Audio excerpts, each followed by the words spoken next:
Babak baru kasus pemain judol rugikan bandar. Admin dicokok, buron dikejar. Setelah geger penangkapan 5 pemain judi online, judol, di Yogyakarta yang merugikan bandar, babak baru kasus ini kembali muncul.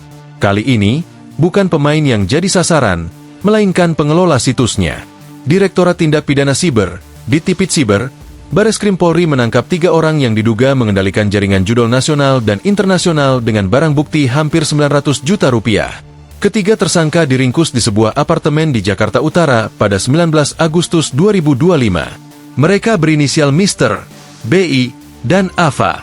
Polisi menyebut, Mr. sebagai otak di balik pengoperasian situs slot bola 88, Raja Spin 88, dan Inibet 77.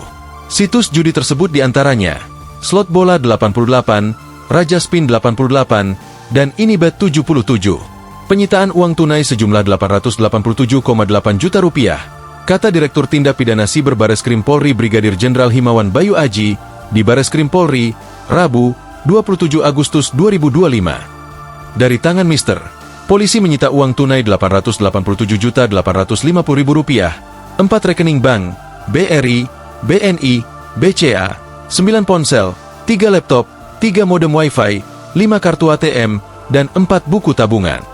Ketiganya dijerat pasal berlapis, mulai dari Undang-Undang ITE, Tindak Pidana Transfer Dana, hingga pencucian uang dan KUHP. Ancaman hukumannya maksimal 20 tahun penjara dan denda 10 miliar rupiah. Seorang tersangka lain dengan inisial Al alias Aliong masih buron. Polisi menduga dia merekrut orang untuk dibawa ke luar negeri. Kita juga melakukan penyelidikan pengembangan untuk mencari si Al. Karena Al menurut hasil pemeriksaan, dia yang merekrut yang dari hasil pemeriksaan, rencananya itu akan dibawa ke luar negeri, dibawa ke Filipina untuk melakukan pemasaran perjudian. Itu nanti akan kita dalami untuk si Alnya, ujar Himawan.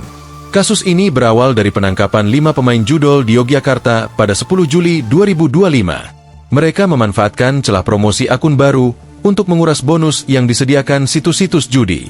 Kelima tersangka adalah RDS, 32, sebagai koordinator, NF, 25, N, 31, DA, 22, dan PAK, 24, sebagai operator. Mereka membuat hingga 40 akun baru setiap hari untuk memanfaatkan promo deposit. Penetapan tersangka ini sempat menuai perdebatan publik. Polda DIY membantah tudingan melindungi bandar dan menegaskan kasus itu diungkap berdasarkan laporan warga. Download Tribun X sekarang, menghadirkan lokal menjadi Indonesia.